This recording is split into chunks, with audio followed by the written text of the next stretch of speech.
not here as of yet. We're going to start with athletics. Mr. Kulisek.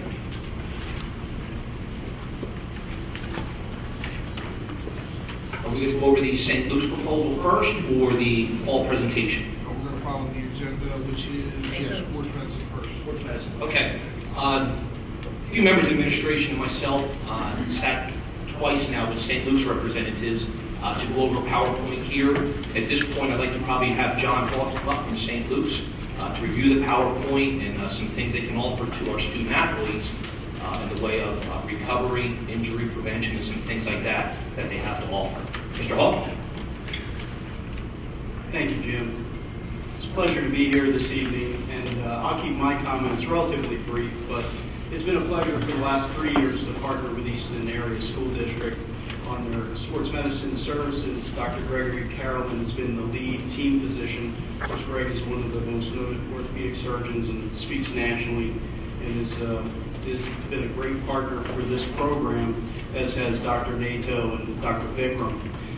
The program, as we have evolved, it is a fully integrated program. So if we go to the next slide, it's built upon, like the Easton Area School District, a shared commitment to excellence.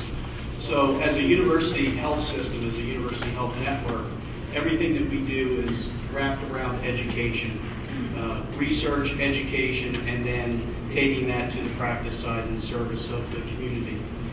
Easton Area has been a great community partner with us, and we're very excited about where we're going in the future. We're ready to open in about 3 weeks our new Center for Sports Medicine at 1441 Shanersville, and that will house academic programs in the rehabilitation sciences as well as some of the related areas in medicine. And so the benefactors of that will be partners like Easton Area School Districts and the others that we work with. Our vision is to be a national leader, and we've already achieved that to a large extent. We are now recognized on many of the fronts, whether it's the National Athletic Training Association or the National Strength and Conditioning Association. Both my partner here, Mr. Graham, and myself, we speak regularly, as do our physician colleagues.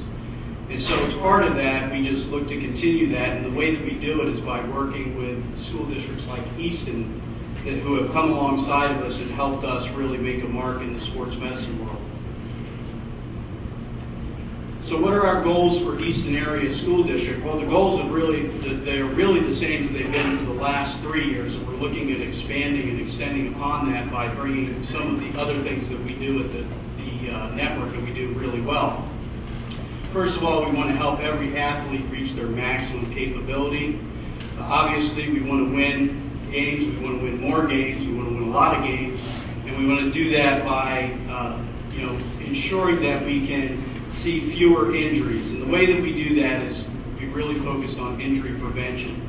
So from the athletic training to the sports performance and the physician piece, our focus is largely on prevention. Obviously, athletics provides a great experience, and we like it to be a great family experience and community experience, and we look at continuing to partner in that way with Easton. One of the things that we really have focused on largely is helping school districts drive more funds back into their program. We do that by coming up with a value model and also looking at cost containment. One of my other slides, and this will just allow me to push through it a little bit more quickly, is that in our discussions and working with the administration, one of the things that we learned is most school districts are seeing exponential increases in their athletic insurance related to largely things that have changed in healthcare insurance and also the people that they partner with. We are very cognizant of that, and we work very hard to not overutilize resources and bring the best cutting-edge medical services to the student athletes. We want to learn from each other. We learn as much from our partners as our partners learn from us. And overall, we want to create a community that's focusing on improved health and well-being. So this is our integrated model. Obviously, one of the pinnacles of that is our sports fellowship trained orthopedic surgeons. We have the most in the region. We prepare 90% of the primary care sports medicine physicians that practice in this region. We now have the largest group of athletic trainers. I'm so sorry. For everybody that wants to see, we have a lot of seats down here for people on that end. If you want to move down so you can see the projector, you guys okay? Down there? All right, sorry, Sam. No I just problem. noticed we had a lot of openings, so we're going to get you there. Not a problem. So the athletic training group is the largest now in the region. Our sports performance group, which actually Mr. Graham will talk a little bit more about, they are all certified degree professionals working in our various facilities. Our physical therapy arm, our research and education arm are extremely strong. And then, of course, we have all the specialties and subspecialties within medicine and sports medicine that you would be looking for. I mentioned this before, Dr. Carolyn and Dr. Nato are the two physicians that have largely championed the work here at Easton area, but we have specialists across the board, so there's many that make up the team, and there's many non-physician specialists that we rely on as well. I mentioned the athletic training group. We've been very fortunate here. Gary Gardner, who's been in the area for a very long time, has been the St. Luke's athletic trainer serving the school district. And as part of it, when we started, we were looking at one, but we quickly realized that Easton is a very large program, it's a robust program, and so we added a second person in largely at our expense, but we saw that as being a great way to serve the program here at Easton, and it's been received extremely well. One of the pieces that we've added more recently, I just wanted to highlight this, is that we actually have a team of 3 cardiologists that have a special interest and specialty in sports cardiology, which allows us to address one of the growing concerns about sudden cardiac arrest. So Dr. Shrani, Dr. Nando, and Dr. Traub have championed that for us. And that's another thing that the district benefits from, as do other school districts, having that. Obviously, most people know St. Luke's is well recognized, nationally recognized for its cardiovascular services. I mentioned cost containment again. That's one of the areas where we're trying to really help school districts drive more of their funding back into their programs. With budgets being tight across the board, this is a way that we can better serve the district. And that's one of the things that I do as a senior consultant for the school district. So myself, my senior liaison, and other individuals at the network serve as a resource in that way. So this time, what I'd really like to do is turn it over to Dr. John Graham, who is the Senior Director of Sports Performance. And that's the new piece that we're looking to add on to the many services that we provided to the district. Looking largely at keeping everything else the same, adding on some pieces in the sports medicine program that really focus on injury prevention. So I'd like to introduce John Graham, who will tell you a little bit about that.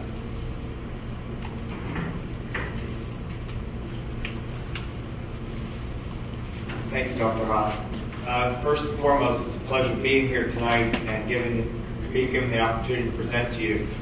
I'm very excited about this opportunity for a number of reasons. About a year ago, Greg Hess and Carmen Duca approached us regarding the opportunity for us to support and develop a strength and conditioning program for the baseball team.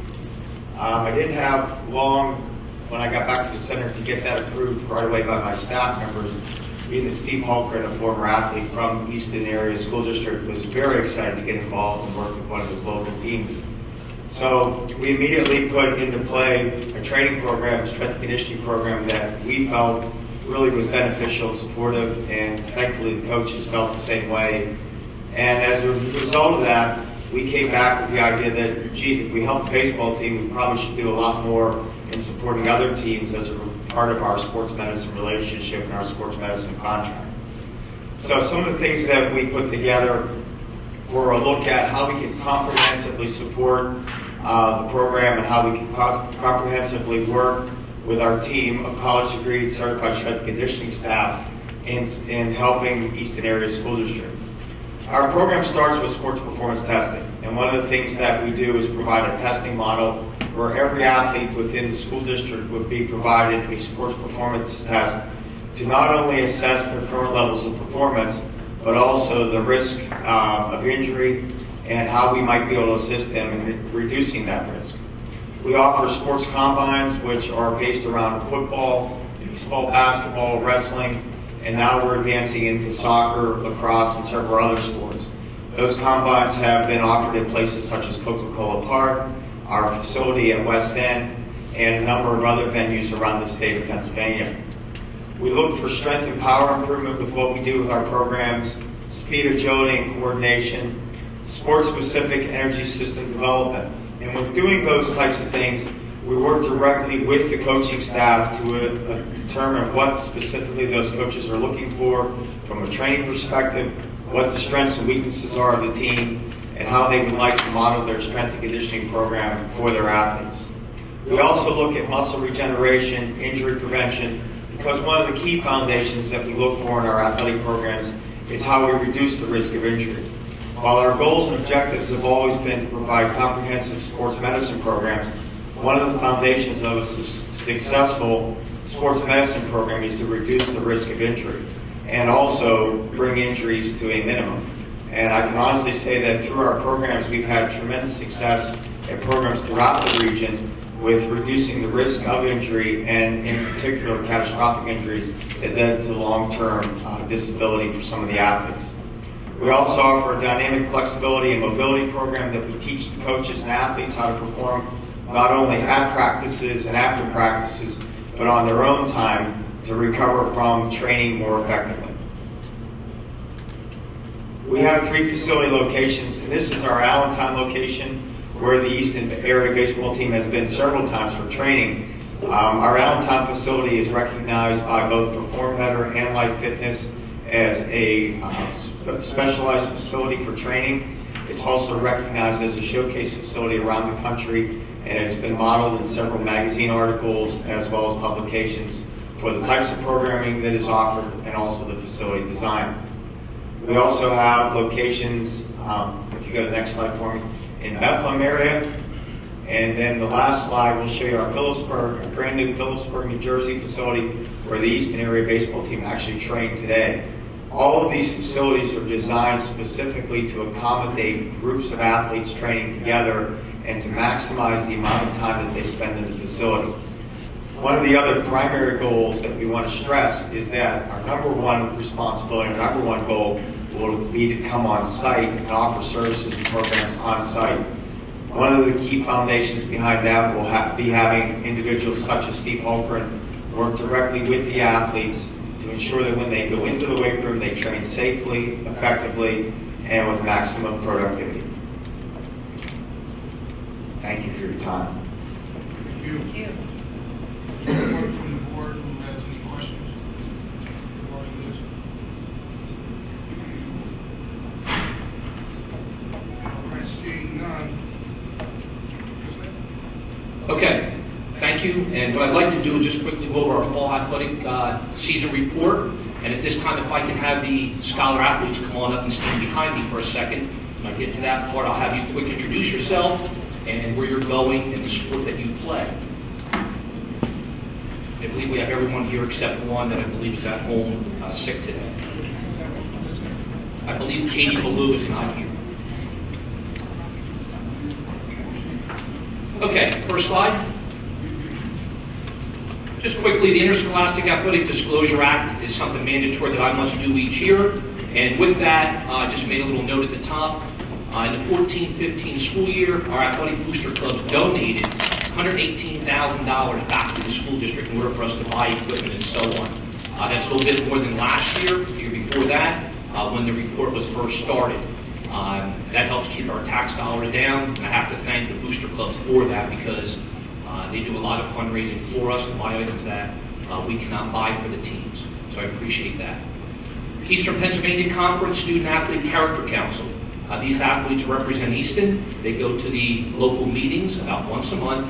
I believe we have a trip now planned for the middle of March. They've been down to Navy, I believe, to see that facility a year ago. And this year, I believe we're taking them up to West Point to see that facility. So that group of about 4 per school, 18 schools, a traveling party of about 80 to 90 kids, and some advisors will be going to West Point in March as part of our character council. And again, their names are listed, and I thank them for everything they do representing Easton. At this time, our fall scholar athletes are represented there. I'll make special note of Kevin Lapsansky and Diana Hammerstone. Those two were recognized in one out of the 18 league schools as their sports scholar athletes. The other representatives were our representatives to that, but unfortunately they did not beat out the other 17. However, Kevin and Diana did, so that's one heck of an accomplishment for Easton to have out of those 18 schools and have 2 representatives. So what I'll do is I'll have them come up in order. I'll have Sarah go first, just tell us what sport she plays and maybe where she plans on attending college and something to that effect. Sarah, go ahead.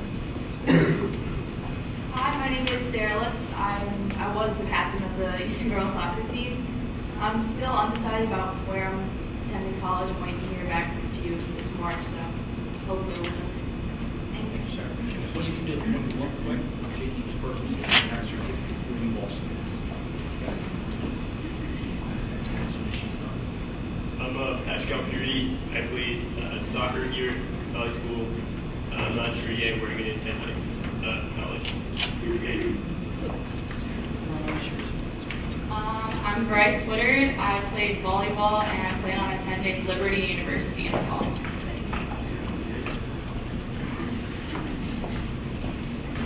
My name is Ian McCurdy. I was on the East Area golf team this year, and I plan on attending the University of South Carolina.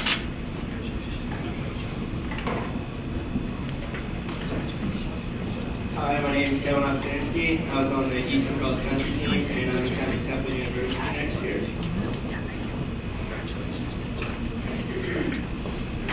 Hi, my name is Diana Hammerstone. I run cross country and I'm planning on attending Green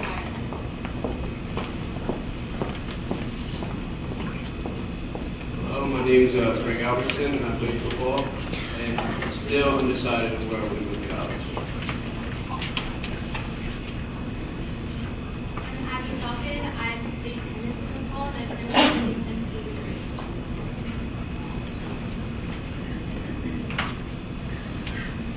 In addition to them being scholar athletes, some of their names will be mentioned a little bit later on because they did do a college signing to attend and play at the collegiate level. They received their medals at the Varsity E Alumni Awards about a month ago in the gymnasium, so they also received medals and plaques for being Easton representatives from the league. So thank you to them. Great student athletes who represent Easton. Okay, next slide.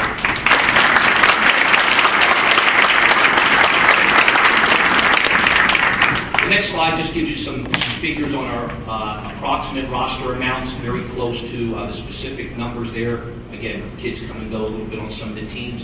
And you can see those numbers are listed there for each sport, and then the grand total from 7 through 12 for those teams. Those numbers, looking at last year's, are very, very consistent. I believe we're 4 higher than last year for the number of kids that made the team and came out for the teams. Okay, next slide. And there are the last few teams also listed. And at the very end there you can see we had 584 athletes that made the teams and stayed through the season. And about 139 left the team or were cut, unfortunately, through that process where we can only keep a certain number of athletes on those teams. Those 139 are always encouraged to try out underclassmen, work hard, and part of what St. Luke's is doing, maybe help those kids get bigger, faster, stronger, and healthier to make the team the following year. Okay, next. Okay, fall season highlights there. Boys cross country, you can see dual meet second place, finished with a record of 17-1. Eastern Pennsylvania Conference League meet, they were second again there. District 11, they were second again there. And at the state meet, they were in 17th place. And again, they're competing against a few hundred schools at the state level, so that's a heck of an accomplishment. Varsity girls cross country, they were the EPC dual meet champions. They had an undefeated season, 18-0. League meet champions, first place. They were District 11 champions and finished in the state meet in 6th place. So that's one heck of an accomplishment by them. The middle school cross country, we do not keep individual dual match records, dual meet records, so they just compete for times individually to prepare them for the varsity level the following year. Varsity field hockey, their record 16-6, Steel Division champions, made the division playoffs, the District 11 playoffs, and eventually lost to a tough Emmaus team, which has beaten us a number of times, and everyone else in the area the last few years. And there you can see their overall program record, 43-9-3 for all 3 levels. Varsity football, 9-4. We lost in the District 11 semifinal playoffs. Junior varsity, you can see their record, junior high and middle school, A and B team, And the whole entire football program record was 41-8-2. At the bottom there, varsity golf had a record of 6-11. And again, we're always constantly rebuilding, trying to get kids to come out for golf, and we hope there's some good times around the corner for them. Varsity boys soccer, you can see their record there. They did make the District 11 playoffs, lost there, and they had an overall program record of 20-12-5. A number of injuries this year on that team also. Varsity girls soccer, again, a few injuries to some key players, ended up 13-6-1, Steel Division champions, made the league playoffs, and also participated in the District 11 playoffs.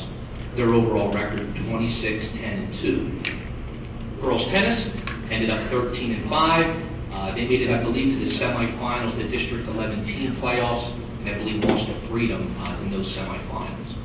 And then varsity girls volleyball was there with a record of 8-10. They had a great year last year, lost some key players, and again looking to rebuild, and they had an overall record of 33-35 down through the whole program. Okay. Some fall trophies and awards. Again, what I just mentioned, you can see what they are there. Football, obviously beat Phillipsburg.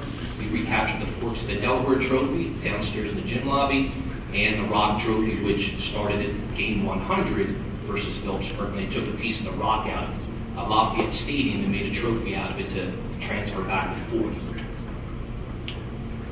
There's just a picture of some of the trophies that our teams did accomplish. Okay. Academic eligibility, I'm not going to go over each week. After you go through the whole fall season, we had 14 total athletes. Some were repeat offenders that were ineligible to participate for 1 week or another throughout that whole season. So when you talk about almost 600 athletes, and we only had 14 students that didn't meet that eligibility on a weekly basis, again, pretty good student athletes here.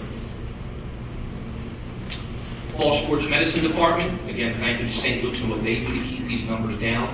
Physical exams, 716 were checked in the summer before the season began. For Mr. Simonetta, we collected about $6,400 with a $20 fee we charge. And of that, believe it or not, 319 paid for physicals, and about 400 came with their own private physicals done from their private physicians, so they pay that themselves, or possibly get one cheaper through their insurance. Student athlete injuries there at the high school. This has every student that comes in must sign in for Band-Aids, something, an ankle to be taped, a shoulder to be looked at, so that we can log every injury, again, because we don't know what's coming down the road. So every student gets logged and a report done. 2,500 at the high school, and at the middle school, 1,583. Second year working with East Stroudsburg University with their internship program. This past year we had 2 students that came down, very similar to student teaching. They must do that for a semester or 2 in order to get their license eventually as a licensed athletic trainer. Mr. Hawk works closely with us on that to get good students to come down and help us in our athletic training room. St. Luke's, a little bit small and tough to read, but again, thank you to them and all they've done with Gary Gardner and Caitlin Mole, servicing our student athletes, not only with injury prevention, but recovery, getting the kids back on the field in a safe manner. They provide doctors regularly throughout the season at special times that any of our student athletes can go in and be seen by the doctor instead of having to go out and be seen by their own parents. If you have a student that participates in athletics, you know what that's like to schedule doctor appointments around your work schedule and so on. They actually send the doctor here occasionally to do that for us, and that way we can service them a lot quicker, a lot easier. Okay, college-bound student athletes. This was, I believe, the biggest signing that we had, correct, Mr. Cup, in a long time. We had a hard time fitting them all in at the table, and we did it sort of in shifts and in groups by student athletes. 13 of them signed, and you can see where they're going, and many of these are our captains, our scholar athletes I just presented to you, and some of those universities that they are going to, and a big cost savings to their parents and their families with getting that athletic money. We do have more signings coming up February 3rd and April 13th. And the NLI, National Letter of Intent, has strict guidelines on what athletes can go and sign that letter at what times. In addition to this, we do recognize those students going to Division II and Division III schools later in the year that do not get a financial piece, but are committing to go play at the college level, and that's what I sent out to the board and the public at the very end of the school year, usually late May or June, with all those athletes that check in with myself or a coach, and we put them on that list for a press release. So that ends up being about 35 to 40 student athletes at the end, but this was by far our largest, and I know we have a few more in February and in April based on those guidelines that I have to follow, and the students have to follow for the NCAA. Okay, athletic department revenue to date, Mr. Simon and I usually anticipate $200,000 overall bringing in for athletics, and I have no reports there. I'm waiting for some information from his office. I'll get that on what our revenue is to date in those different categories. And obviously, basketball, boys and girls, and wrestling are still going on. And we do have the information from the physical exams already. I'd shown you that. Football revenue, I anticipate to be almost exactly what they've been in the past. We're very, very consistent with reaching that $200,000 mark, and actually even going over that the last few years with our ticket sales and our spectators and fans. So we appreciate the support we do get from the public. Okay, Service Electric Challenge Series. That's something that was started about 2 years ago against Phillipsburg. Every time we played them in a varsity event. And the first year we started, Easton won that 13-6. I'm not bragging, but last year we beat that market. We beat them 14 times to 5, and we beat them in wrestling on Saturday, and now we are at 6 wins to 2. So we're having a great season right now against our rival teams, the State Miners. So we have a few more teams coming up in the winter to compete against them, and we'll see where those numbers fall out, and then we trade that trophy back and forth. And we've been lucky 2 years in a row to keep that trophy in our case. Okay, that concludes my report. If you have any questions or comments, I'll be happy to answer. Okay, thank you again to the scholar athletes, especially their parents, for all they do. They didn't get there from here, they're on their own. You had something to do with it, so I appreciate all their parents' help and concern and getting them to all of our events. Thank you. Thanks, Jim.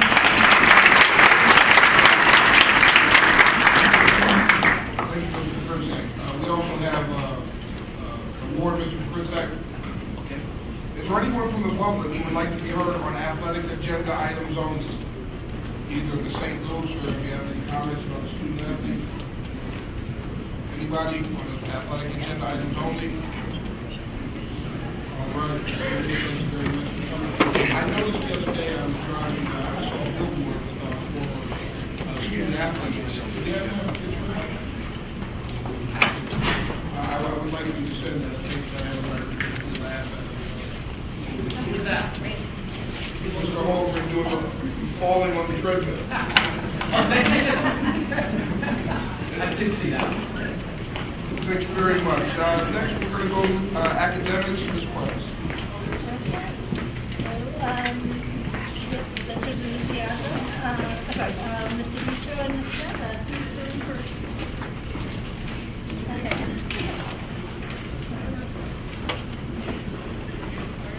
The K-12 update, this is the elementary school, right? Good evening. I'm actually going to report for K-12 tonight, as Mr. Vitro was unable to join us. So I'm going to, you all received a briefing from us. I'm going to try to just highlight a few areas from her report and mine as well, and then entertain any questions that you may have. At the secondary level, Mr. Vitro would like you to know that they continue the work on summative assessments. Those are assessments that they use here at the high school that can gauge academic progress and make sure that there's some uniformity across the department.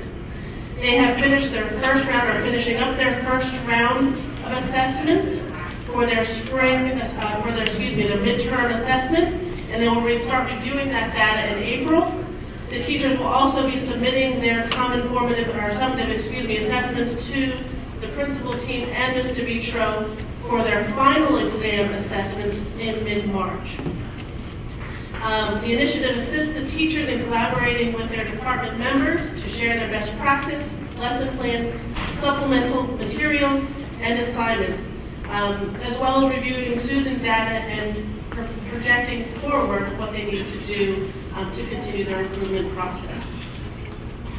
She's also working here at the middle school with redesigning their science curriculum, grades 7 through 9. They had to petition the state with that revised curriculum, and the state did approve that curriculum as being appropriate for those grade levels and fitting in with our certificated members of our staff to continue teaching at those grade levels within the science department.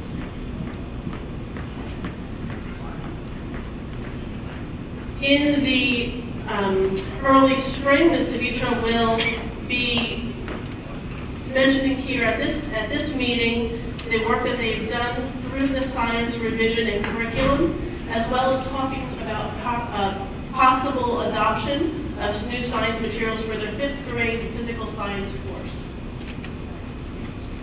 At the elementary level, there are a couple of things that I would like to highlight there as well.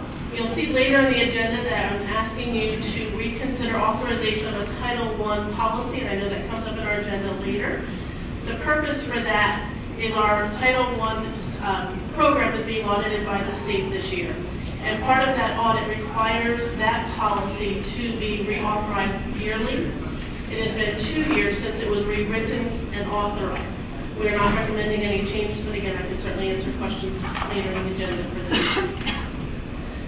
I'd like to highlight our second early educator dialogue, which is happening on January 21st this week, taking place at Palmer Moravian Daycare. That is a program that is co-sponsored with Family Connection and the Houston Area School District, as well as our early childhood partners. So that is an open forum to the public. Anyone is welcome to attend.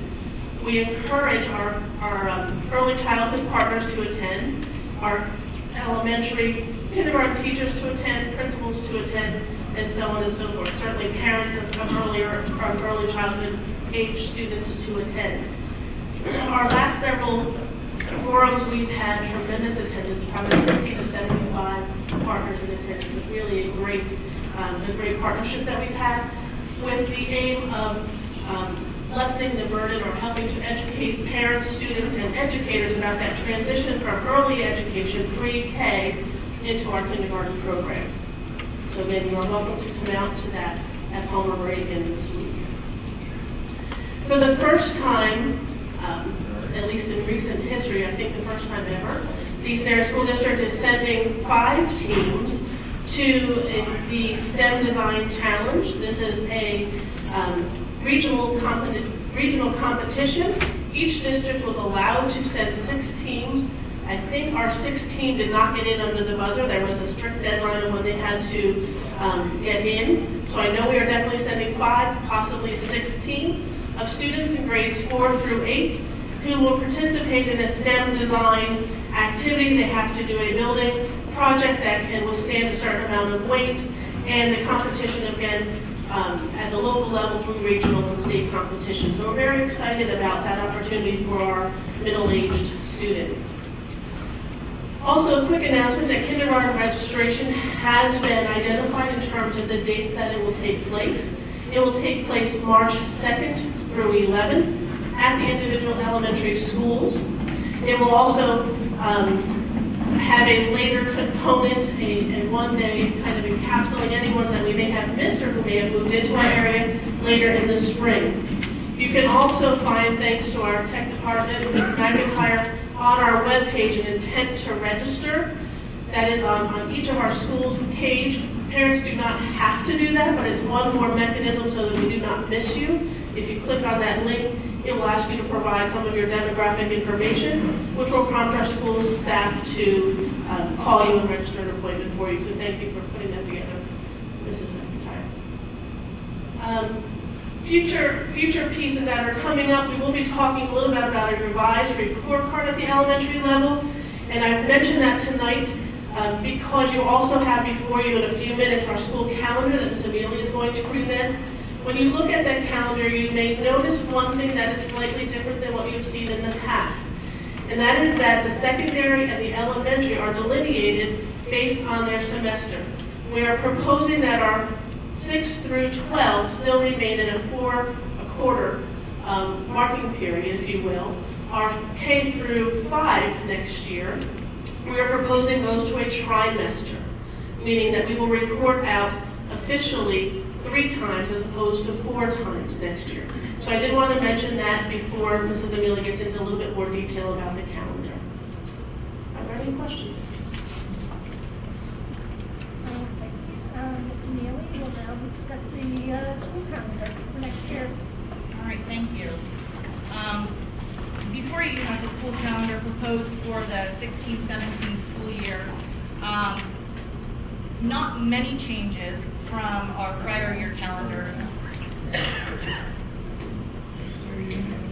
The 7 in-service days that we have in the school calendar are consistent with what we've had in past years, leading off the year with 3 proposed in-service days, 1 following Columbus Day on October 11th, another on February 21st, 1 on April 13th, and then 1 to conclude the year on June 7th or later if it gets pushed back for snow.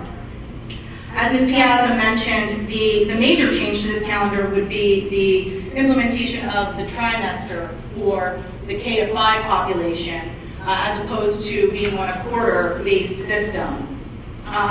We've looked at that both from the standpoint of when we are conducting our assessments and when our staff has reported to us that they find the times to report out to families would be better aligned with how we're implementing our assessments. So we are proposing a trimester system for our K to 5 program. What that also does is we've looked at elementary parent-teacher conferences going to 1 time a year versus the 2 that it currently exists. The reason for that being that we've heard in past years a number of comments that when we go to those half days for the elementary students multiple times in the year, that does create a hardship for families from a child care standpoint. We also do know that through our child study teams and through the other mechanisms that we have developed within our school system, that teachers have ways to communicate with families that don't necessarily require the parent-teacher conference at scheduled times in the year. That communication should be taking place throughout the year and not just at those scheduled parent-teacher conference times. So this calendar does increase actually instructional time for our elementary students by approximately 12 and a half hours across the school year by eliminating the second set of parent-teacher conferences. Does anybody have any questions regarding the school calendar?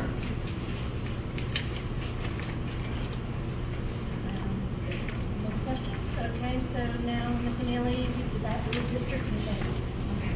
I'm actually going to go to the podium for the redistricting proposal. And anybody on this side of the cafeteria who would like to move to the other side for a better look at the screen, feel free to do so now.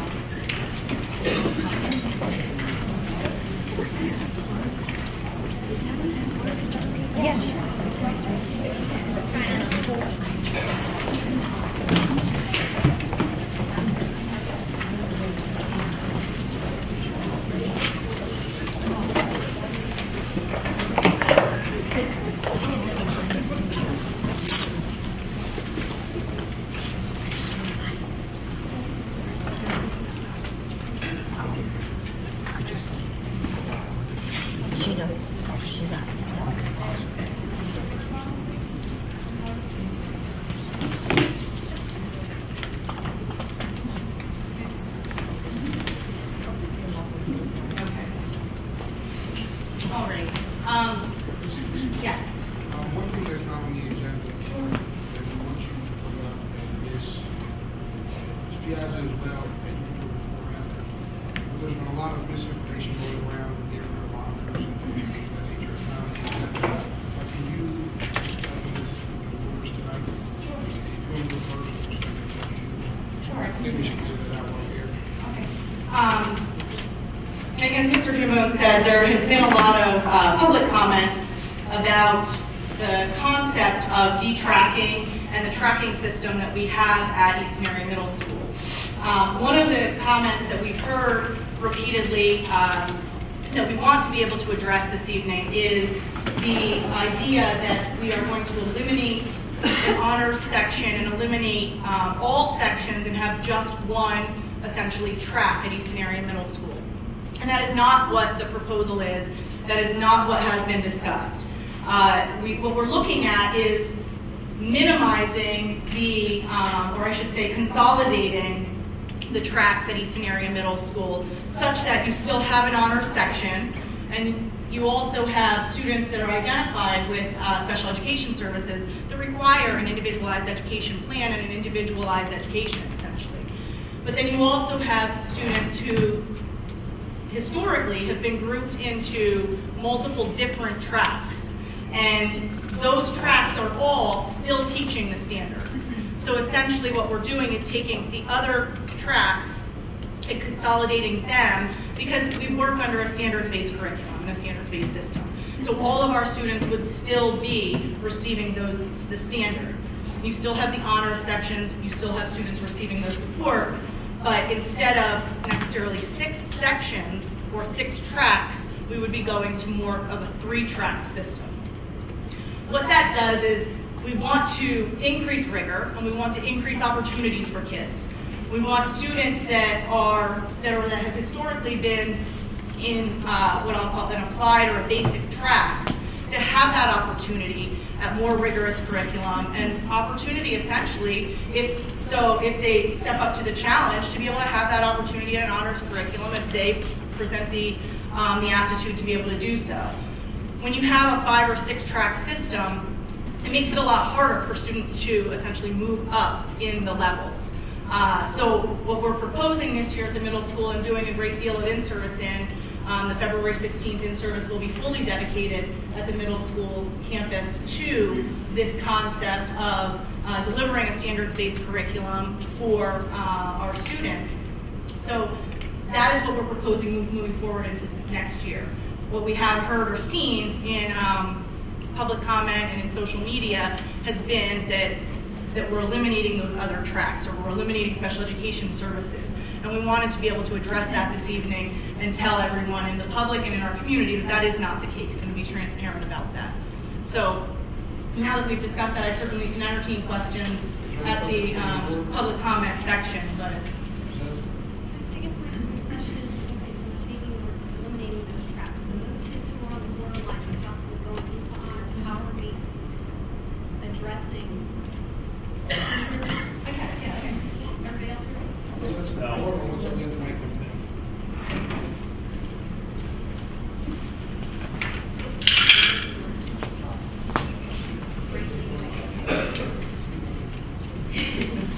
Okay, so my question is, we're breaking down those tracks.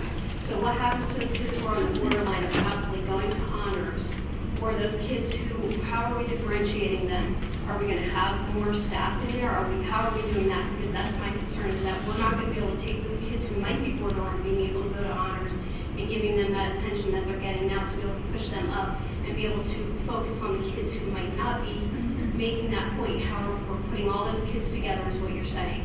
what we're doing is we're using the data that we have to determine those students that are what we'll say on the bubble in order to look at any recommendations moving up to another level. We'll also have teacher recommendations and in a rubric that comes through making that recommendation that yes, this student is currently in an academic class, but based on class performance and data, I am recommending this student for an honors class. So we'll have those 2 pieces. We've also added into the schedule for next year is a 30-minute intervention time. So that students that do need that extra support in order to make that jump would have that time built within the schedule on a daily basis. They can receive that. Does that answer your question? There's the special education services, and then there's the academic, and then we have honors. And currently, we have the basic, academic, and honors. So you're essentially taking basic and academic, and because they're both teaching at a standards-based curriculum, we are incorporating those together and still teaching standards. I'm just going to say that I have concerns with that. I feel like we get more information. Is there anyone else? addressing that at a later time at the committee meeting. But we did want to just bring it up this evening because I know there's been a lot of discussion on social media and in the public comment. There'll be a time for public comment in the presentation. Anybody from the board? Thank you. So the redistricting proposal that you'll see on the screen this evening is really a result of conversations we had last fall when we had the Pennsylvania Economy League present a report to us that indicated that we had excess space within our elementary buildings. The last redistrict that we did was in 2008, and that was as a result of adding an elementary school. We added Shawnee Elementary School at that time. We redistricted so that we went from 6 to 7 elementary schools. And at that time, our enrollment was much higher than it is today. We learned that with the Pennsylvania Economy League study as well. The Pelt study actually recommended, as many of you may recollect, the closure of one of our elementary schools. And that was because of the excess space that we have across the district. That was something that we discussed publicly. We heard a lot of public comment about. And we also looked at, through their recommendation of moving the administration building to Tracy Elementary School, what the cost of that would be. We found both through what we heard from our constituents and also in looking at that cost, that was it was going to be cost prohibitive, and it also was not something that was very palatable amongst our community. But we still did have this excess space across our building. And so we have a responsibility to utilize that space, and we have a responsibility to our taxpayers to do so. So that prompted the discussion about realigning our grades. In 1999 was when the grade configuration changed, and we went from having K-5 elementary schools down to K-4, because that was actually prompted by 9th grade moving to Easton Area High School. So that was what caused that realignment of grades. But knowing we had this extra space, we began that discussion about realigning our grades with 5th grade returning to our elementary building. We felt that there was great benefit to that, not only socially but also academically. The Pennsylvania core standards are aligned in grades 3 to 5, 6 to 8, and 9 to 12. So this would allow for the alignment of those core standards within our respective buildings and levels. It also allowed us to use the extra space that we knew existed. So we determined that redistricting would become a necessity if we were going to move 5th grade back to our elementary schools, because there were some buildings across our district that did not have the ability to just simply accept another grade level of students. So with that, we recognized that there needed to be a change in our boundaries. One important point to remember before I go forward with the presentation is no students are returning from our middle school to the elementary, no physical students. We've often used the term move 5th grade back, and I think sometimes the perception is that we're taking students that are in our 5th grade, in our middle school, and moving them back, and that's not the case. So we're trying to stay away from that terminology of move 5th grade back, because I don't think it sends the right message. We're realigning our grades, and no students that are currently in our middle school would be impacted by this, because our current 5th graders at the middle school would simply become 6th graders next year and remain there. So when we entered this process of redistricting, we set up some goals for ourselves. We wanted to utilize the excess space that we knew existed through some of our elementary schools.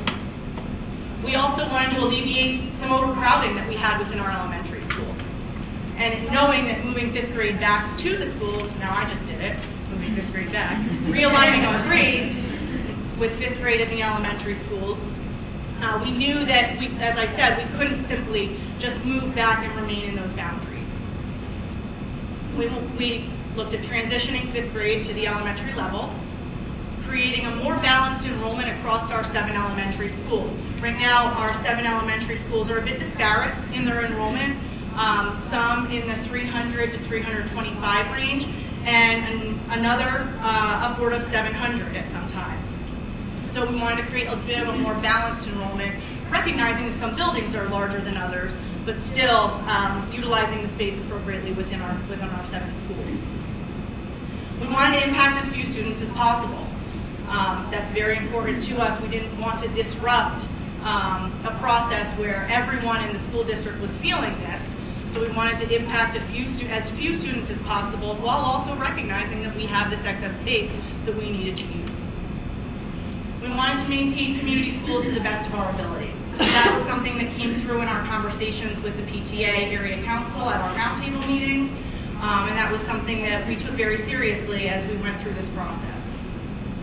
And we also recognize that as a district that has had a deficit over the past few years, and recognize that we've had to really ensure proper spending, we were utilizing our existing staff and not creating situations where we would have to add staff in order to accommodate the moves that we're making through our district.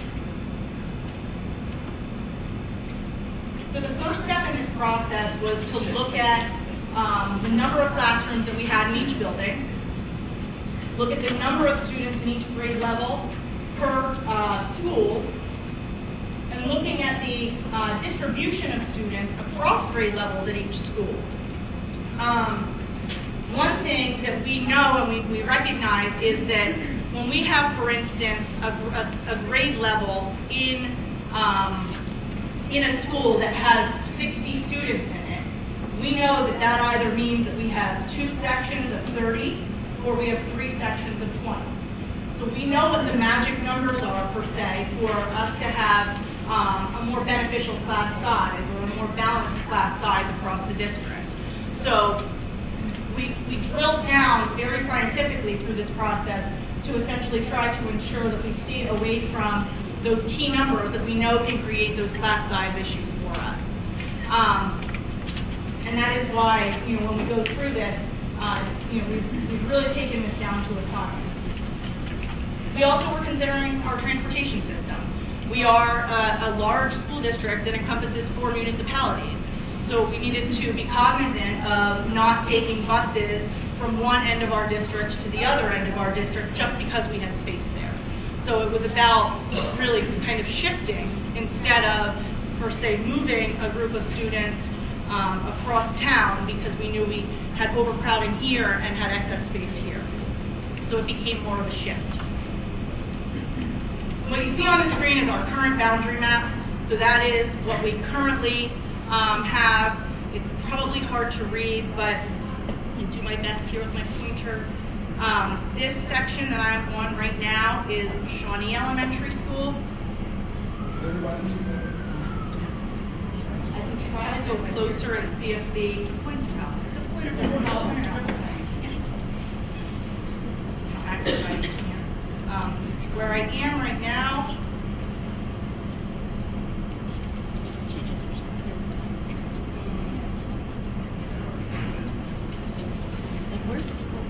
right there is Forks Elementary School. You'll also see Martins Creek up here, which is also Forks Elementary School. Just south of that, you will see what is March Elementary School. I'm on College Hill right now. Just to the left of that is Paxinosa, the yellow section. South of that would be Southside Easton, and that would be Cheston in green. In the red over here, all the way east, is the Highlands. That currently is in the March Elementary School boundaries. The blue section all the way to the left would be Palmer Elementary School. And then just north of that, right here in red, is Tracy Elementary School.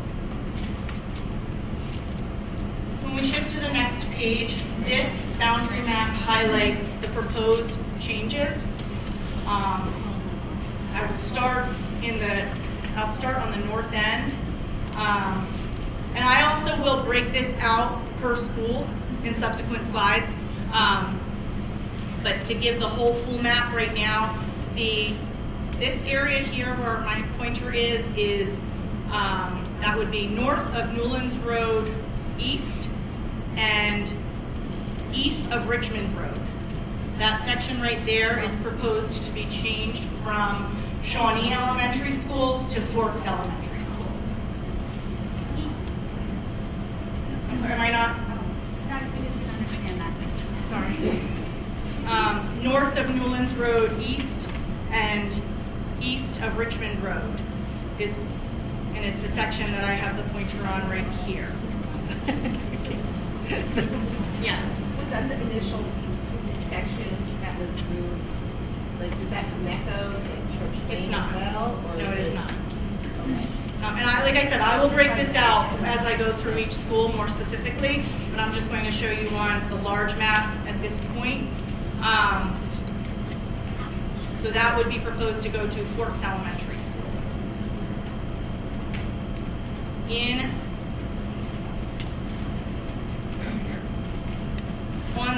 In the Highlands, as I said earlier, that is currently March Elementary School. That would be proposed to also go to Forks Elementary School.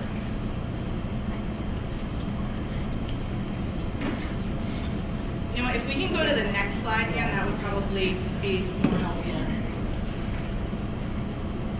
So I've already covered this section here and then the Highlands. What you'll see on the south side of Easton, there is a small section which is north of Cooper Road or Cooper Street, down to Canal, and over to Glendon, and that is the blue section, being proposed to go to Palmer Elementary School.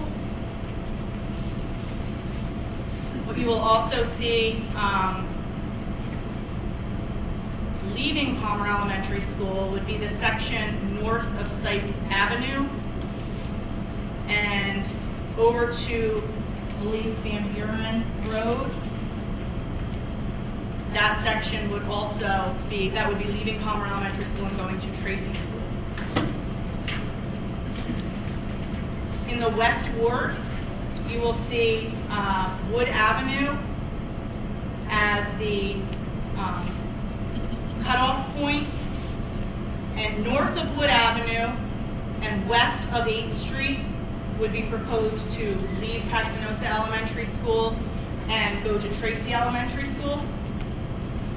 And from north of Wood Avenue and east of 8th Street would join March Elementary School. So that just takes the March Elementary School boundary from 7th Street up to 8th Street, but only north of Wood Avenue. And then the section I have the pointer on right now is Lafayette, Bushkill Drive, but only Bushkill Drive east of 13th Street. And that would be rezoned to Shawnee Elementary School. So if we can go now school by school and we'll have a more blown up picture. When you look at Cheston Elementary School, as you saw on the full map, it was the section which is north of Cooper Street and west of St. John's to Palmer Elementary School.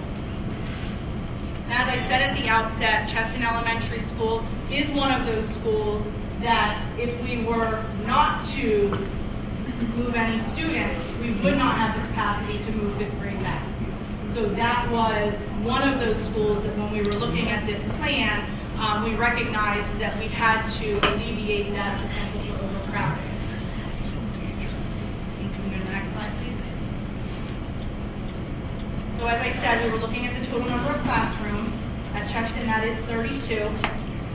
Those are full-size spaces, which can accommodate a classroom or student, but can also be used for an alternative purpose, such as special education classroom, intermediate unit classroom, ESL, interventions. We have 32 classrooms at Cheston Elementary School. When I show the enrollment, the student population number, the 15-16 number that we're looking at is our current K-4 population. Next year, that is our 1-5 population. So when we're looking at an apples-to-apples comparison, you're going to look at the K-4 will be next year's 1-5. Recognizing, though, too, that next year kindergarten will enter, that number to us right now is an unknown. But we are looking at that number based on our current kindergarten numbers, knowing that they have not changed historically over the past 3 to 5 years tremendously one way or another. But looking at the proposed student population within those boundaries next year based on this year's current kindergarten enrollment. So with that being a more of a hypothetical at this point, that's how we are determining that number. That number is not included in that 487. So we know that right now we're at 558. Next year we'll be at 487 with that same student population, but we will add another grade level to it. So the likelihood is that we will be somewhere in that same range and a little bit higher. We are anticipating that the sections that we have 4 sections at each grade level next year at Cheston.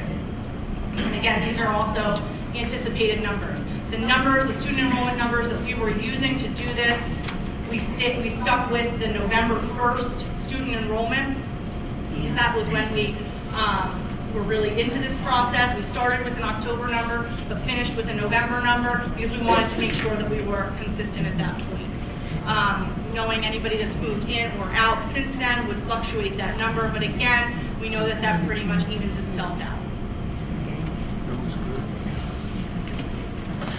At Forks Elementary School, it would be gaining the Highlands area from March and gaining the area north of Newlands Road East from Richmond Road East. And that would be coming from Shawnee. And again, that is a very small section. It's a large section, I guess, from an area standpoint. However, there are only 3 roads in that section. So you'll be gaining that area and then also the area from the Highlands from March. At Forks Elementary School, we have 26 classrooms. Our current K-4 population is 332. Next year's 1-5 population, based on the changes in boundaries, would be 388. And again, then adding a kindergarten class to that.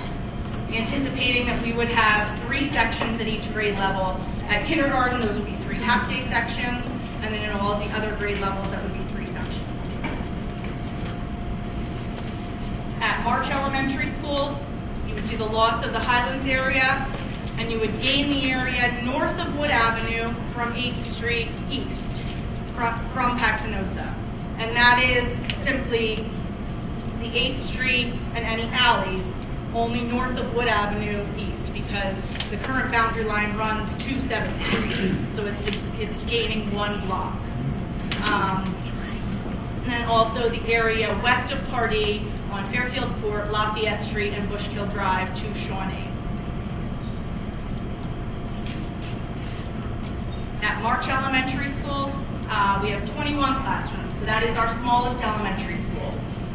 We have currently 399 students, and proposing next year for 363, again, knowing we would be adding a kindergarten class to that.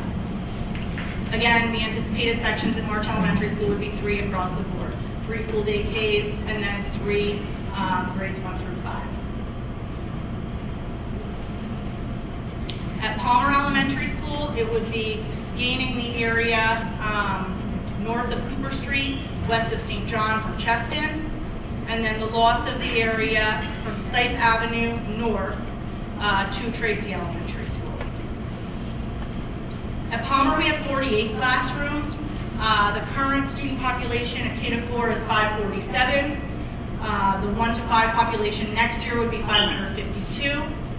And the anticipated sections would be 4 half-day kindergartens, 4 grades 1, 2, and 3, and then 5 sections at grades 4 and 5. And again, these are best guesses at this point based on our current staffing and projected enrollments. At Paxinosa Elementary School, we would see the loss of the area north of Wood Avenue from 8th Street east to March, and the loss of the area north of Wood Avenue from west of 8th Street to Tracy. We have projected through the renovation plan a total of 37 classrooms, and our current student population as of November 1st, which this number has changed significantly since then, upward, is 650, and the 16-17 student population would be 544, but again, adding a kindergarten class to that. So you would still see over 600 students. If we were simply to add 5th grade to that number, we would be close to 800 students at Paxinosa Elementary School. And that was not something that was one of the goals of the administration of the outset. At Shawnee Elementary School, you would see the loss of the area north of Newlands Road East from Richmond Road East to Forks, the gain of the area west of Part E on Fairfield Court, Lafayette Street, and Bushkill Drive for March. We have 36 classrooms at Shawnee Elementary School. Total population this year 537, next year projected at 547, and looking at 4 half-day kindergartens, 3 grade 1, 4 in grades 2 and 3, and then 5 in grades 4 and 5. At Tracy Elementary School, this was the school, obviously through the health report, that was recommended for closure, and there is a great deal of excess space. In probably about 2006 or so, we had about 700 students at Tracy Elementary School. So knowing at this time we have approximately between 300 and 330, we're really cut in half with the amount of students that we have at Tracy Elementary School, which I think is why the Pennsylvania Economy League recommended that school for closure. But in being able to gain students from both the Paxenosa area and the Palmer area, we're able to better utilize the space that we have at Tracy Elementary School. Total number of classrooms are 26. We had 335, and the projected would be 477. Our anticipated sections would be the 3 half-day kindergarten, 3 grade 1, 3 grade 2, and then 4 grades 3, 4, and 5. We also know through the study and in looking at our own enrollment numbers that our 4th and 5th grade classes across the district have higher student enrollment than do our lower grade levels. So that is something that we'll see pretty consistently in each school, is that you'll see more sections at the upper grades than the lower because we have higher enrollment there. The district-wide impact of this redistricting plan or proposal is that there are 313 students out of 3,358 that would be impacted. And that totals 9.3 of our current K-4 student population. That is something that we very much were cognizant of as we looked at many different plans. We looked at a variety of different plans to try to meet these goals. And the plan that you see before you this evening is the one that we think most responsibly meets those goals and utilizes the space that we have existing within our elementary schools. Moving forward, those that would be impacted, those 313 students, we do plan to send a letter in February notifying all of those families. We also plan to send a letter in February notifying all of our 4th grade families that 4th grade, or I should say 5th grade students will not be transitioning to the East Area Middle School next year. They will remain in the elementary school. So if it's a student that is a 4th grade student currently that is projected for redistricting, that student would essentially receive 2 letters in February so that the family remains apprised. And that was something, as we concluded the Pell study last year, we had discussed with the board the process that we planned to follow, and that remains on par with the process that we planned to follow at that time with our notifications by February. So I will turn it over to the board for any questions. One point we just want to make, we understand that people at home watching it live cannot see the maps. Right. The map will be on the website by tomorrow morning at the latest, so everyone can go on, the people at home can pull the map up. And the other piece, thank you for that, Frank, because the other piece that we've been working to update is that currently on the Eastern Area School District website, when you go to About EASD in the drop-down menu, there is a place to click on elementary boundaries. And there's about a 21-page document that looks like this that tells you if you're on this street, this is where you would go to school, go to elementary school. We're just finalizing this at this point, and it has a column for the past school and then the 16-17 school. So that will go live as well on our website as soon as this is finalized by all of our different departments. Any questions from the board? So, do we need to put this on the agenda for next meeting? Yes, this would be something that the administration is recommending at this time for the next board agenda, which I think is the 26th. And Did everyone hear Ms. Price's question? Ms. Price, can you please, repeat it? Oh, I just wanted to make sure that she needed us to put this on the agenda for the next board meeting, and she said yes. Are there any comments or questions from the public? Yeah. Oh, there is no one? Oh, sorry. Sorry. Sorry. I have a question. So we're looking at the number of classrooms on the slide. Yes. So the number of classrooms that are on the slides, and I'm looking at the kindergarten first through fifth grade. So for just an example, there's 24 that we're allotting to first through or K through 5. So I'm assuming in the total number of classrooms on the slide, that includes our room, any intervention rooms. The number of classrooms, the 32 that's listed for Chester, for instance, does not include art or music. It includes simply classroom spaces that could accommodate a classroom of students or for an alternative purpose such as special education classroom, DSL, but not a voting class. Okay. Second question, Title I funding for some of these schools, is that changing because of the redistricting at all? It would not negatively impact any schools. Another question. And Joey, you brought just a thought to my head that I wanted to make sure that I covered as well, is that moving forward, we've also accounted for the concept that we know we're planning for once funding becomes available, and maintaining extra spaces within our 4 elementary schools that currently do not have full-day kindergarten, is that we have the space in order to bring that into the 4 elementary schools as soon as the funding becomes available to do so. So we've looked forward in this plan as well to ensure that we have that space available. Yeah, the next question is, any additional staffing or changes to the buildings that are going to be necessary based on this? No, at this time, we are not projecting any additional staffing and no changes to the building. Any other additional costs that are going to go along with it, furniture, desks, any of that stuff? At this time, we're anticipating moving everything from the 5th grade building to accommodate the furniture. There would be additional costs associated with both the redistricting in the elementary buildings, plus the movement of Paxnosa student population, additional costs associated with the movement of all of that equipment and so forth. We're going to have to deploy additional personnel to make that all happen. But other than that, I think we're going to be fine with furniture and equipment. Yeah, that's a one-time expense. Yeah. So. Anyone else on the board have a question? Okay. I just had a question about, so we still have room for Head Start to also be. Yes. He looks good. Yes. Okay. Did everyone hear that, or should I say it again? Can you say it again? Okay. I was just asking if we still have enough room for Head Start. Not all. That's all I'm speaking to. Okay.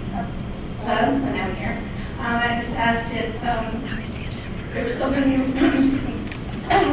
room for Head Start classrooms in our schools, and the answer is yes. Okay. And as an aside, we were just awarded the pre-K counts grant at March Elementary School as well. So that is something that we factored into this. Okay, anyone else from the board? Questions, comments? No? Any questions or comments from the public? An agenda item? Okay. Make them choose first. Please sign in. I got just a question. What does that do to the classroom sizes? To actually kids per classroom?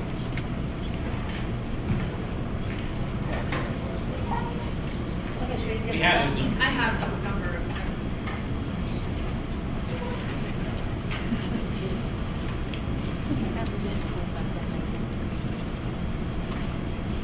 Class size was a very important piece of our initial goal was to try to lower or at least lower and equalize class sizes so we can give you the projections that we have. So without going school by school, grade level by grade level, the average class size in looking at kindergarten through the redistricting was 23.16, At first grade, it was 23.7.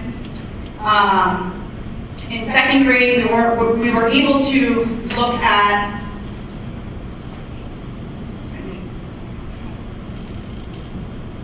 so it would be, oh, I apologize, I have to do math very quickly.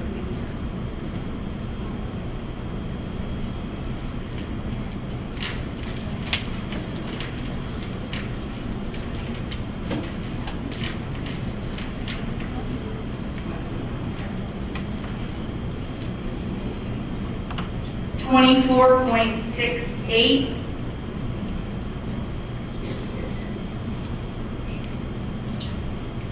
In third grade, looking at 25.64. And in fourth grade, 25.93. When I'm saying those numbers, I apologize. Those are next year's 1 through 5. So if I said K, it's next year's 1. If I said 1, it's next year's 2. So grade 4 was next year's 5.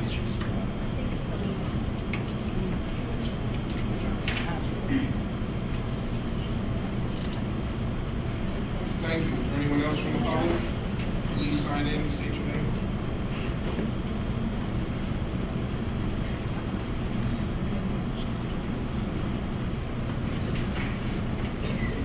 My name is Danielle Schaefer. I have a daughter who goes to Shawnee Elementary School. She's in second grade. I moved to Fourth Township from Wilson a couple years ago due to drug problems in the neighborhood. I moved to Fourth for better place and time for my family. At that time, we assumed when Olivia started kindergarten that she would go to Fourth, being that it's 2 miles away from my house. Instead, when I went to call for my kindergarten registration, I was told in fact she would go to Shawnee 5 miles from my house. We were concerned, but went with the flow. Lydia has thrived at Shawnee Elementary School, and I think you made a discussion and made a statement saying there are only 3 roads that now will be changed in Fourth Township, that now will be going to Fourth Elementary School. Well, I'm one of those spaces. And I have a second grader with social anxiety disorder who now I have to go explain that she will no longer be going to school with her friends or her peers. And that very much saddens me. And I just want you to know that this is a face of those 313 students that you are affecting. Thank you. Is there anyone else from the public? Please sign in and state your name. Hi, my name is Debbie James. My question was when, I know you put a lot of thought and effort into this, and I was just curious as to when you were looking at the moving them, was it a physical looking at the space also, like if it were like an apartment complex or a condo complex or whatever, that they would all be kept together? Yes, we were looking at both developments and complexes, as you said, to try to the best of our ability, maintain those students remaining together. I agree. Yes. Anyone else from the public on agenda items? Sign in and state your name, please.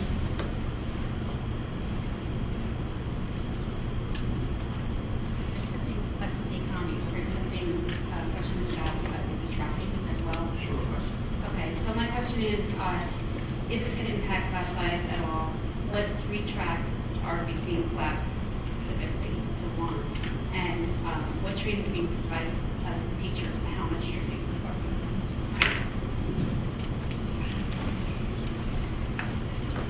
So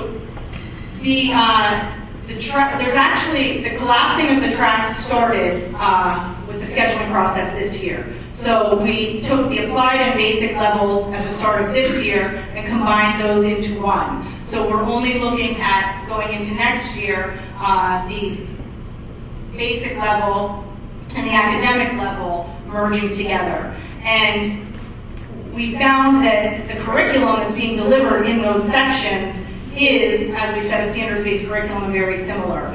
So the collapsing did already start taking place so that it's phased and that it's not all taking place at one time. The professional development has started for the staff, where it's been introduced. It's been thoroughly reviewed administratively to have that plan in place. And the entire February 16th in-service is dedicated to it. There's also coordinator time that the coordinators meet on a regular basis with the administrative staff, and they have already been discussing it so that they can share it out with their coordinators as well. And the rest of this year will be dedicated to continuing that professional development. What was the basis for doing this? Was there a study that you were referring to that you could share with the public? So we were looking at providing more equitable opportunities for all of our students. As I said earlier, when you're looking at students that are in a lower track, the opportunities that they have to move up in a track, whether if they have the ability and can rise to that challenge, become a bit more cumbersome when they're trying to go from track to track to track in order to access classes. When students get to Eastern Area High School, when we look at tracking, we've almost predetermined their opportunities at electives and at courses at Eastern Area High School based on what track they enter in 5th grade. So you'll have students that cannot access the top level math at Eastern Area High School based on the track that they were placed in 5th grade. So that is something that as an administrative team we looked at and said that's not equitable for our students. So we need to look at this process and how we are looking at students in 5th grade and almost essentially predetermining where they can end up in 12th grade. And that's what prompted this discussion starting last spring. I mean, this is something that we've looked at Lehigh University. We've studied with the faculty there as well. So you're not using, just for example, you're not using grades as a determiner for moving the tracks. Do you think that the top percentage of the lower tracks that got good grades would move up, and that would be a determining factor? No, we're looking at data. And grades are part of data. So we're looking at assessments, we're looking at grades, we're looking at teacher recommendations and rubrics from the teachers. So those are absolutely indicators that we're looking at. So I don't understand that you're saying they're not moving up tracks when you would have that information too. Like, aren't they? You're saying there's no movement between the tracks once they enter in 5th grade. It sounds like that. No, it becomes less mobile for students to go upward when there's so many tracks for them to move upward. Okay. I got one more statement. Yes. Sorry. Sorry. Go first. Currently, Student Fairchild. Currently, the students receive a criteria at the end of the year for how they can be placed into the next level. Will that stay the same? Like, for example, will the honors criteria change now that that's ultimately the only level, other than the general education? And will we become aware of that? Yes, you will. The answer to that is yes, you will. And I would hope that the criteria that's used for determining placement will broaden based on our belief that, I think currently a number of those decisions, those placement decisions, were based on one type of test, if you will. In an interesting conversation with some parents this past week, a parent observed that some individuals knew when that test was coming, so they sort of were able to prep their kids and talk to them about it and get things squared away, where others weren't even sure that the test was given. And so I guess what I would say in response to what you're saying is I would hope to think that we would be a more flexible system in grouping kids and understand that grouping is not the same as tracking. Because when I say grouping, I'm saying to you that our expectation will be that kids can be flexibly grouped at various times throughout the school year depending upon the particular strength, the skill area, or subject. That they're not just tracked into this class, taking these courses for the entire year and subsequent years in middle school. That there's more flexibility to the grouping. Now, there's no question that this whole business of detracking, if you will, more flexible grouping, becomes a great challenge for teachers. There's no doubt about that, because many of us realize that there are some advantages to having kids group viability in the school, because teachers then can focus and hone in on certain things. But I do believe that that is passé in public ed anymore, and that schools have found the inequities in that system. As a teacher, as someone who taught at Easton from a long time ago, what I have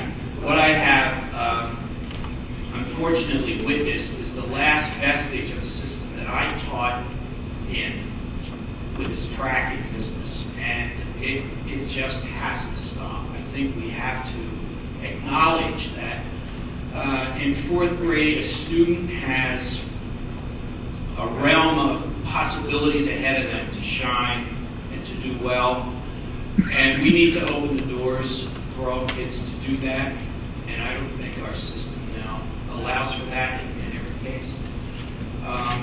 The challenge is, no question, the challenge is going to be for our teachers to grasp the difficulty of dealing with a wider span of abilities in those classrooms. And that's one of the reasons why we have to watch class sizes, because we've been in a trend of upward class sizes, and that's not helping our teachers do well. So we're going to try to keep those numbers down, and we're going to try our very best to give them the resources and the skills that they need to stretch their magic across the span of a wider range of abilities. I don't know if that helps you. No, it does, and it is concerning that differentiation should be across the board at every grade level. Yeah. But and in the upper levels with the class sizes that they're dealing with, I can see where it would become very difficult. The planning already that the teachers are involved with, planning for an honors class versus the basic is challenging. Yes. But then to do that within one particular class, combined with some other challenges. You're right on target. Without training. You are right on target. It is absolutely going to be challenging for our staff, but we really believe, in all fairness to all of our kids, we have to make this work. Thank you. Thank you. Anyone else from the public who would like to be heard on agenda items only?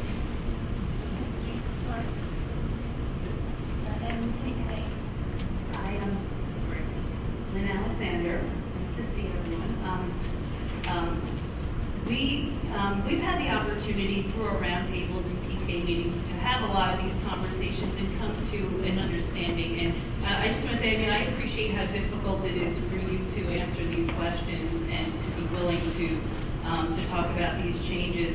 My concern, I think, and a lot of what's been brought up by other people in the community, other parents, is we think back to when we talked about teacher cuts, budget cuts. I think my fear is,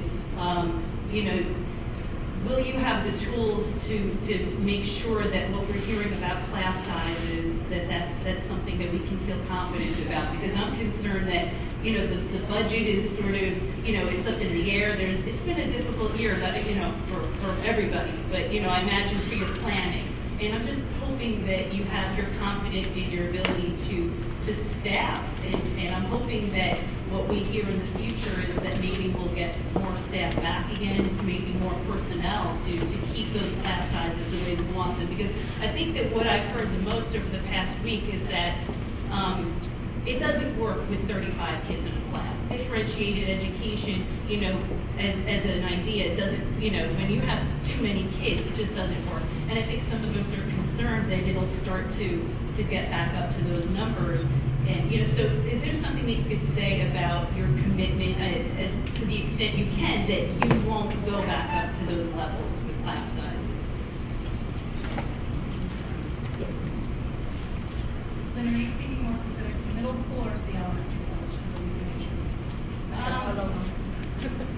Well, I want to say, I don't want to be specific to middle school, but I think that middle school is where, I think where it seems to become, a difficult challenge for the classroom environment. And I'm just concerned that as we get to 35 kids, 36 kids, some of what we're seeing, when it comes time to maybe look at the budget, that teachers, that we'll see another cut in staff, and I don't see them both working together. I think there needs to be that commitment to keeping our teachers so they can do their job.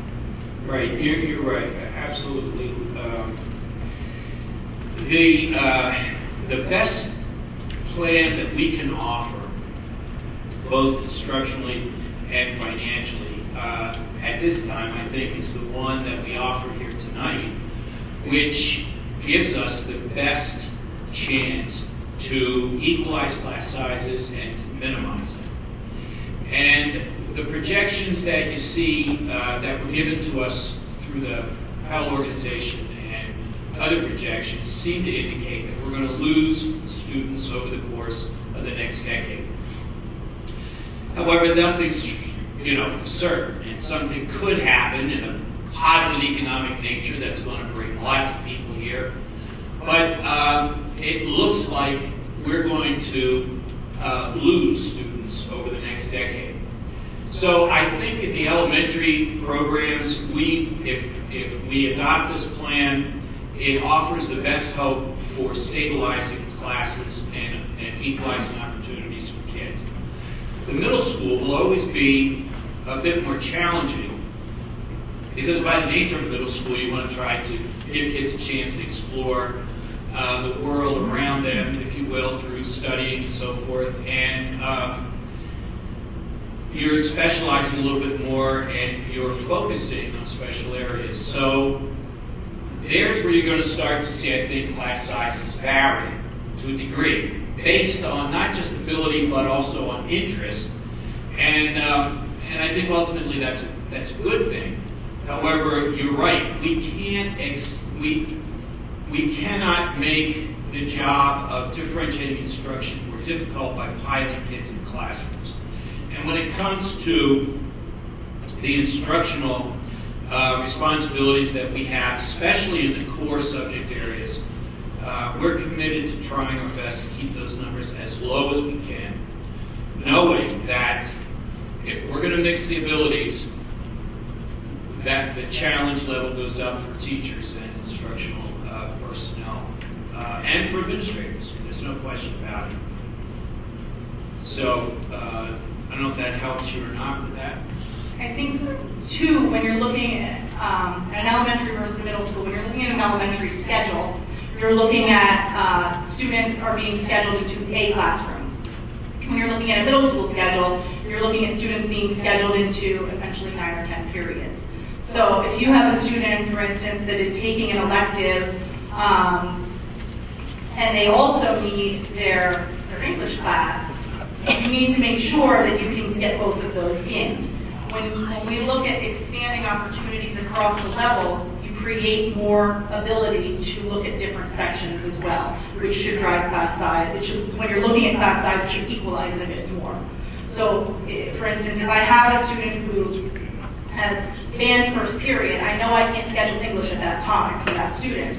So any student that's taking band first period has to have English in a different period.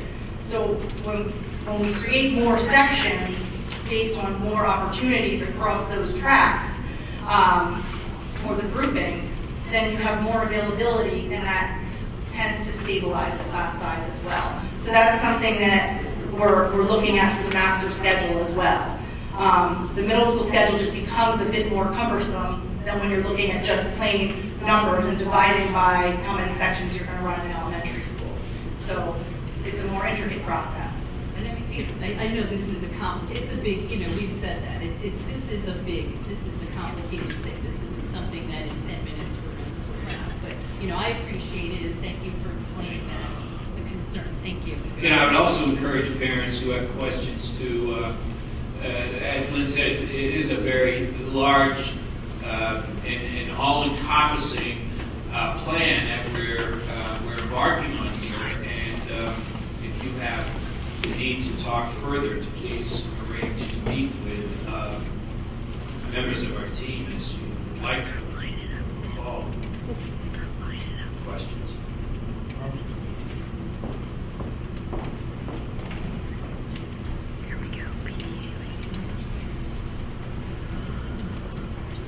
Hi, my name is Michelle Robertson. I'm the president of the PTA area council here for the district. Well, the first thing I want to say is when the Powell report came out, and we went through a lot of discussion there, and we ultimately realized that fifth grade was going to be coming back, or fifth grade coming back. But one of the things, it dawned on us we were going to have to redistrict one way, shape, or form. And this was going back, 3, 6, 9 months ago. And I remember at a board meeting, they said, by January, you're going to know where everybody's going. And I think there was some rolling of the eyes and things like that, but they actually made good on their promise. So I want to thank you for that, because timing is very important to all of us parents. If you say it, we're going to, we put that big X on the calendar, so we know. A couple things. Area Council, for those of you that don't know what it is, we currently have 11 buildings within the district, the 7 elementary schools, the 2 middle schools, high school, and an academy. In one way, shape, or form, there is a PTA or a parent group or a teacher group active in those buildings.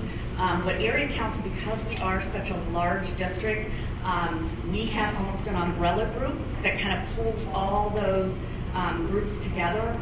And it's just a good way that we can communicate and kind of funnel information to the administration team, to the school board, etc. One of the things that we're going to offer, because we were given a lot of information today, specifically about redistricting, is we're going to have a Q&A forum tomorrow night.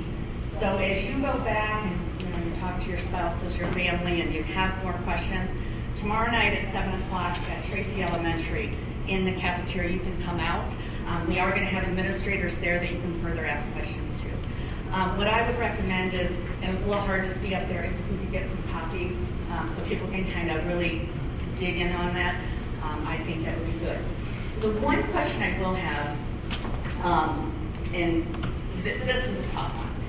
I know there's probably parents sitting there of that 313 that have 4th graders, and they're thinking to themselves, oh, my 4th grader's going to have for 1 year, they're going to have to move to another school, and then they're going to a middle school.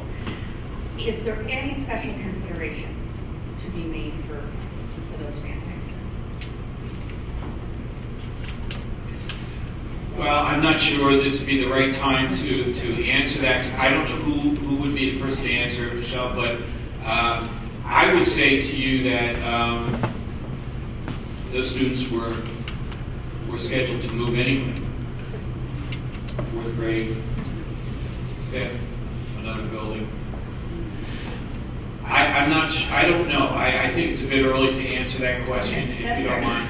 But we'll certainly, you've asked it, and so we know that is an important question to consider. All right. Thank you. Thank you. Yes. I don't have a microphone, but Yeah. I just thought, since we are talking about this redistricting and these 313 students, is there a way that in the summer or at some point that they could have maybe, I don't know if I'm going to say, I know it's going to use resources, but private showing or maybe kind of a small tour or something that they can get acclimated to that classroom and maybe the teacher be present, just so that we have some, we'll reduce some of that anxiety maybe that students will have.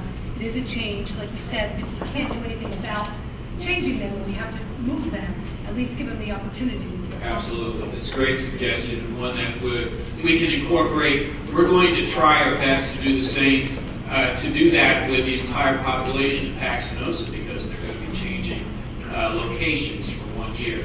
And we want those students to be able to see that they have something to look forward to. And going to the school, middle school, and we also want the parents to be able to come and see that facility is going to be very nice for them. Hi, my name is Melissa Montiata. Thank you for hosting this meeting. My concern is, like Michelle had mentioned, as far as we have nothing we're going home with as far as like a copy. I might not be the only one in this room who can sit here and say, I don't know where my kid, let alone 2 kids now, are going next year because I have a kindergartner entering. Yeah. Is there something that you can pass out to us? Do you have access to the website? Yes. Okay. The information that you saw up here will be available for anyone to download off the website right after the meeting. So you'll be able to have it then. What we can do is perhaps have some hard copies available for that. meeting that the PTA is kind enough to host tomorrow night. Does that help?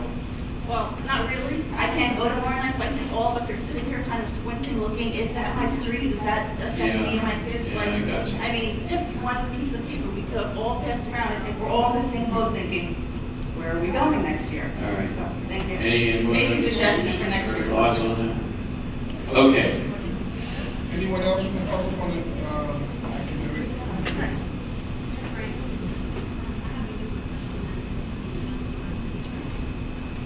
Hi, my name is Monica Arnold, and I'm actually the PTA president at Shawnee Elementary.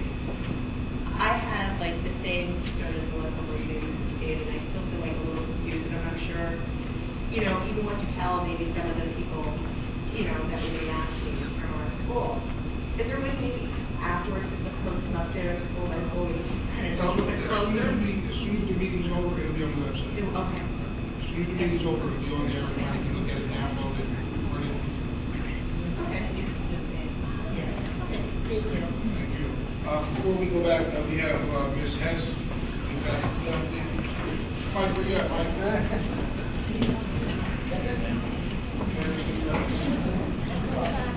Thank you.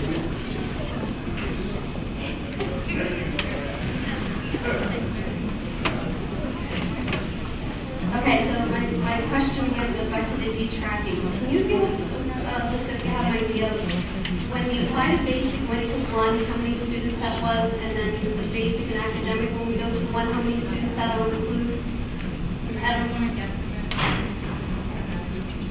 Yeah, because I'd like to see the breakdown of how many we're looking at as being in the honors and then the Yeah, I can get all of that.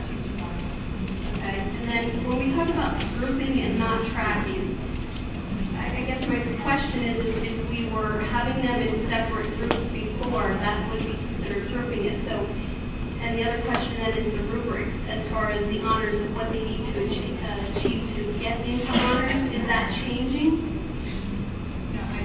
Charlene, if you want to jump in, it's becoming more responsive. Some of the assessments have changed. They've become more accurate and more targeted to gather data and become more more adept in our analysis of data. So we've changed some of the assessments over the past year so that we get more accurate feedback about our kids, their ability levels.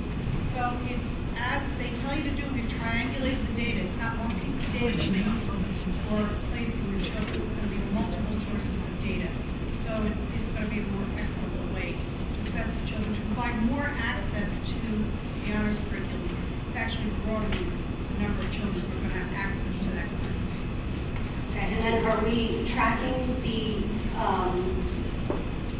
guess, how many people are moving, how many students are moving up the honors, or how they're being grouped, and how we're assessing that this is an improvement over the way we're doing it now? Yes, that is something that we're going through the scheduling process right now. And we certainly provide support on that. Thank you. Anyone else from the public who would like to be heard on the academic agenda items only? Seeing none, chair summary, Mr. President. That's all, we have one more. You can just take a sign in, please. Louise, I just have a real quick question about the honors issue. The qualifications for getting into honors, are those qualifications going to be lower? Or are we still going to be at a higher standard? That's what We're I'm just concerned about. utilizing more pieces of data and we're look at those qualifications instead of simply one. But is the work that's going to be done in the honors classes the same, at the same level? Absolutely. Thank you. Mr. President, you can do the summary.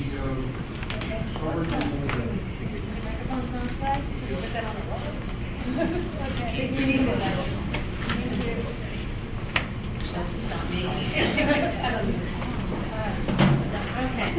All right. Well, since there's no more comments from the public, Chair Sumner, Ms. Piazza gave us an update of the Advocate curriculum. There was a discussion about collapsing the tracking system. Ms. Amelia reviewed the draft of the 2016-2017 school calendar, and it will be put on the agenda for the next board meeting. And also, Mrs. Amelia presented a proposed redistricting plan, and it will be put I'll be there for the next one. That's it. Thank you, Ms. Price. Number 4, policy. Mr. Vanderbilt.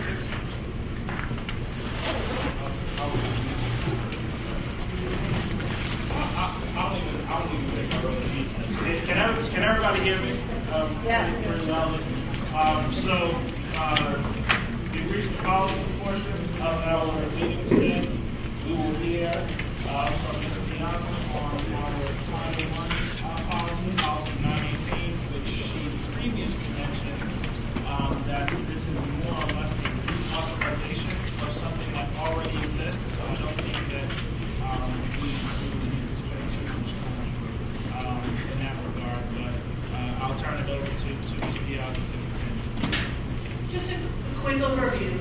The Title I program is a federally funded program which is based off of free and reduced lunch numbers at some of our elementary schools, middle school, high school. Part of that program then is open to audit by the state and federal government.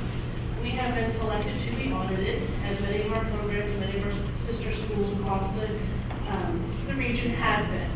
Within the Title I program, there is a policy, 918, which is asking about, specific to Title I schools and Title I parents, how they become involved or their role in public education with their students. So there is a policy which is entitled Title I Parent Involvement. As a school district, we need to have a blanket policy that incorporates ways and mechanisms for parents to become involved with their students' academic programs. In addition to that, not part of this per se, each individual school building has to then tailor right their specific school involvement policy related to Title I services. So we as a district have an all-encompassing guideline for our Title I schools. Within that, then our Title I principals and staff members have to look at this guideline and then broaden their opportunities for parents within those Title I schools based off of our framework. This school district framework, according to our Title I protocols, is supposed to be reauthorized, if you will, or redated, if you will, revisited each and every academic year. In our case, it was rewritten 2 years ago by our Title I staff under the leadership of Bob Steckel and Angie DeVitra. So 2 years ago, which is the last time our board has revisited this. Because we're being audited, because it's the proper thing to do, we want to make sure that we are looking at it one more time and updating the date on this policy. We are not recommending any changes to this policy at this time. Most certainly, if the board has suggestions or sees things that you would like us to consider, we certainly will do that. But based on the fact it was recently rewritten, we don't have any recommendations at this time. So we are merely looking at reauthorizing, redating, so we can be in compliance with that audit. Awesome. Thank you very much. Any questions? Any questions from board members? Thank you. Any questions from the public regarding the policy change? Seeing none, to move policy 918 to the full agenda for next week's board meeting. Thank you, Mr. Vinberg. Next we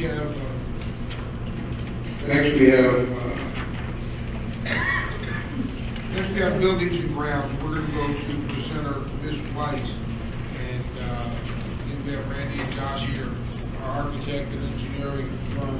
And we're just going to update you on the renovations. This will probably be the last time that we see these drawings tonight, as they will be going before the city.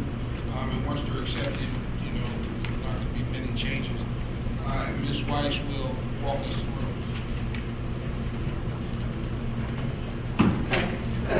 Right, I'm going to let the architect and the engineering firm speak first on the site plan, since this is a final approval.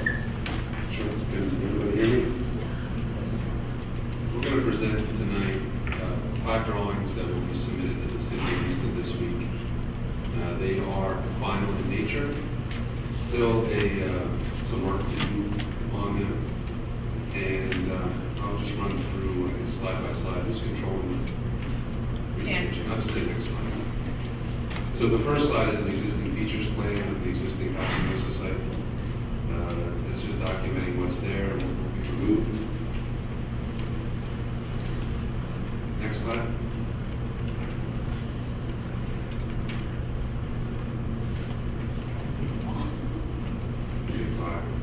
Lines of the drawing.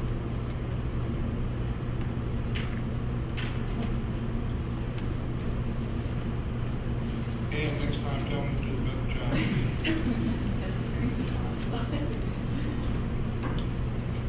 So this drawing here shows the proposed plan, proposed new features.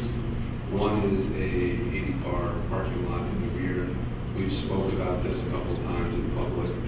There will be the new teacher's parking lot. It will be off Spring Garden Street. We presented this to the Planning Commission in Easton 2 months ago, and it was viewed as a favorable plan. We've added more and more detail to this plan since then, since this was presented. Go to the next slide. This is some new work here, which is basically it's hard to see on that screen, but it's the stormwater management plan. Those dotted hard lines in the middle will collect the new rainwater and will discharge that rainwater to an underground collection system, which is really the engineering that's left to happen on the site. We go to the next slide. Our landscaping plan, we spoke many times about new trees. All of those circles up there are new trees that are required by the city of Easton's local ordinances. There's a mixture of red maples. There's some birch trees. We worked with the city forester to develop this plan. It is in favor of the forester and endorsed by the forester. The city has a requirement which requires us to, in 20 years, the new parking lot has to be completely covered with shade trees. This plan meets that requirement. You want to go to the bottom corner of this plan? Yes. Going forward, when we bring the drawings together, we're gonna have to do better. Maybe like color or something, because it's really hard to follow. We need color that will show on the.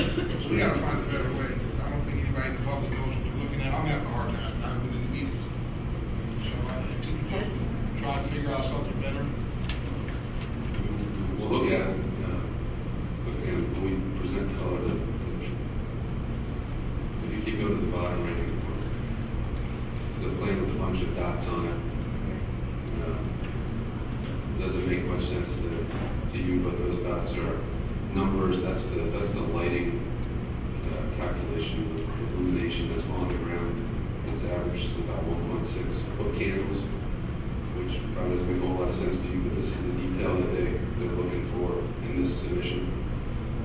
We talked to neighbors about not projecting light onto their properties, and this meets those concerns.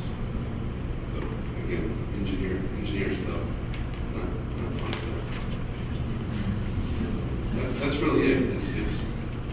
It's more of the boring stuff that most people won't understand that we're presenting at this point to the city. The layout has been finalized. Stuff that we see as individuals has been presented already. This is really the nuts and bolts, boring engineering. I'm happy to take any questions. Thank you very much. I know it's a lot of work to put that together. I've seen it. So let me just quick give you a couple more updates that you'll hopefully see in the future with some more schematics. But the kindergarten classroom layout and cubicle construction, we discussed that and updated it. We got input from the principals and the teachers, so that was very helpful. Thank you, Principal Vish. That was great feedback. The classrooms are designed for 30 students. The kindergarten will have a tabletop kind of setup when grades 1 through 5 will have individual desks. There's a U-shaped cubicle design that we approved in our meetings. The detailed discussion helped us to expeditiously fit out the discussion for the other classrooms. So spending all that time on the kindergarten and understanding what we needed in each classroom is going to help us move very quickly for the next grade levels to lay out those designs. An evaluation of smart technology will be reviewed, I think tomorrow morning, and that's it for the classrooms area. The handicap parking spaces will be provided in the existing area off of 12th Street. You didn't see that in the schematic, but we'll show that in the next time. But there are going to be additional handicap parking spots there outside the gymnasium. For the purpose of green spacing, they're going to be providing a separation between the kindergarten classes and the older students, so the two playgrounds will remain separate. The City of Easton has not adopted the Lehigh Valley Planning Commission requirement for infiltration. Therefore, there will not be an on-site infiltration plan for stormwater management. And as you can see, what Randy showed us was what we're going to have. Ken Burns for the Lehigh Valley Engineering presented his preliminary considerations for the HVAC system. A new air-cooled chiller for the chilled water system will be replaced. Will replace the existing chiller and cooling tower. Considerations have been given to keep existing ductwork to save costs, so we're looking into some of that information. And I think that's it. If there's anything else that we have a meeting tomorrow, so hopefully in February we'll be able to give you some better updates on inside work. Does anybody have any questions? From the public regarding From the public? the tax. Thank you. Thank you, Mr. Galliano.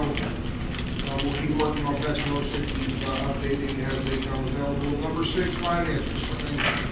Yes, tonight I think we're going to have a brief update by Mr. Simonetta on the budget numbers as far as what's related to the cabinet. Thank you, Mr. Payne. Usually this time of year, every year we're presenting a first look at the budget for a number of reasons, the least of which is the unknown from the state on this current year's budget. But we're also waiting on our final 14-15 audit numbers. So tonight, I'm just going to talk briefly about our index, what the budget outlook looks like based on what we know. And just to remind the board that the January meeting is typically to talk about whether to exceed the index or not. This year, the index was set by the state for Easton at 3.1%. Now, the budget that we put together, and again, we're talking basically on revenues that we anticipate flat from the state, increase in revenue. But going to that index, we do not, as an administration, would not recommend exceeding that. We are on target, and I think it's important to note this, that we're on target with our projections from previous years and last year especially. We do not anticipate a reduction in staff, and we will be presenting the numbers with or without the state input at the February committee meeting. But right now, I think it's important to note that we do not recommend exceeding the index, and that with that said, we're not looking at staff reduction, and we're on target with our projections from previous years. Thank you, Mr. Superintendent. Any questions by board members? Yes, another question, comment. I think it's important to note that when we negotiated a year and a half ago in the summer with the teachers, and we told everybody this plan would help us in the future and not have to look at layoffs and things, and our projections are right where, we said they would be, and that's with keeping everything equal. What we're hearing coming out of Harrisburg is there's going to be more money for public education. However, since they don't have to pass the budget on time, we don't know. But hopefully if they increase money, that's even better. But we're looking at staying even, and we're exactly where we projected. So that's very good news for the district and the community. Second, anybody from the public who would like to address any of the agenda items for finance? Seeing none, Thank you, Mr. Is there anyone from the public who would like to be heard on non-agenda items only?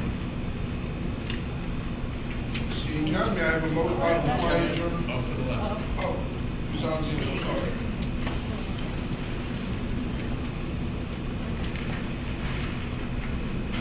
Lynn Alexander again. This is a very quick thing. I just wanted to thank the administration for supporting our Council Reflections, our program. We did recently have a celebration for our participants, our student artists, and we're very proud of them. A number of them went on to the regionals, and we found out that a lot of them actually won there too, so they'll be going on to the next round. So I just wanted to thank you because it's important to us as parents and families that, that you support the arts, that you came out, that you were there for our kids. It meant a lot to them. The kids were very excited that Mr. Reinhardt gave you a certificate. So, it's things like that that I think are important to communities. So I just wanted to real fast thank you guys for supporting, our efforts with that program. So thank you. Thank you. Before we adjourn to the board, we have a short executive session right here behind the screen with the staff cafeteria. May I have a motion to adjourn? Motion. Pardon me? Are you not going to be talking about the security issue and all that? No, we don't have it on the agenda. I mean, what Mr. Reinhardt put out to the public and to the press is what the update was, and we're going to move on with that, and we're confident that that'll close some of the issues. Can I have a second? Can we get an update from you? Pardon me?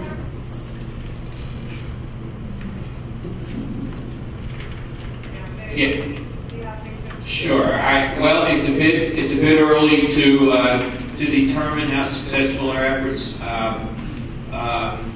have been, because it was on Thursday last week that we started to look at these circumstances and try to respond appropriately. So the students came back this morning, and I directed everyone in the school system at 9 o'clock to stop what they were doing and to talk to the students about circumstances surrounding our observations in the middle school and the high school, and some of the attention that had been given those circumstances over the weekend. I encourage teachers to talk to students, that they have certainly a right and a responsibility to be concerned and to ask questions about why these things seem to be happening and how we can work together to impact on some of this behavior. The one thing I would say to you is, and I hope that it's the one thing that I don't have to necessarily state publicly for the community, is that, we're talking about a few students. The vast majority of students come to our schools and they're ready to learn, they're respectful, and they are as uncomfortable with this behavior as the adults are. And sometimes what happens when students are uncomfortable or they see things that worries them, they are not very quick to report that to school people. And so hopefully our students were encouraged today by some adult to go home, and if they're not comfortable here and talking about things, to go home and have those conversations with parents, and that parents will tell us what their children are concerned about. Because there is really no easy solution to any of this. If I could, I would employ as many people as necessary to monitor kids and to keep things quiet and calm. Yet, I'm not so sure, I am sure that that's not the answer, because our kids and our families and our staff members, we need to work together, communicate together, and know better how to deal with some of these social issues that our kids are coming to school with, and some of these issues that develop here. I've asked administrators to step up disciplinary penalties, to be very truthful. That if there's physical engagement, then that's if the circumstances warranted, students need to be excluded. That exclusion comes with understanding that if no one at home is going to reinforce the problem, that the suspension or expulsion doesn't mean much. But again, I think our influence and our ability to deal with these behaviors only goes so far. We have to have parents supporting us in school, and we have to have parents supporting those decisions. So, since the letter that I sent out on Friday, I sent this email out to all staff members. I think it was yesterday or Sunday. Yesterday, I guess it was. And outlined the idea of having conversations with kids, helping to step up and helping our security people monitor the hallways and areas of school where we sometimes have more freedom. And also asking administrators to increase penalties if necessary. They should not. And again, I have to say to you that, in a lot of cases, we try to work best with kids and families and help them out. But the bottom line is that everyone deserves to come to school free of threatening behavior, and they deserve to work and learn in a safe environment. And we're going to do what we have to do to make sure that this kind of behavior comes to an end. So I'll keep the board updated on our parents updated on this. I have a motion to adjourn. Can I have a second? Second. All those in favor? Motion to adjourn. Executive session.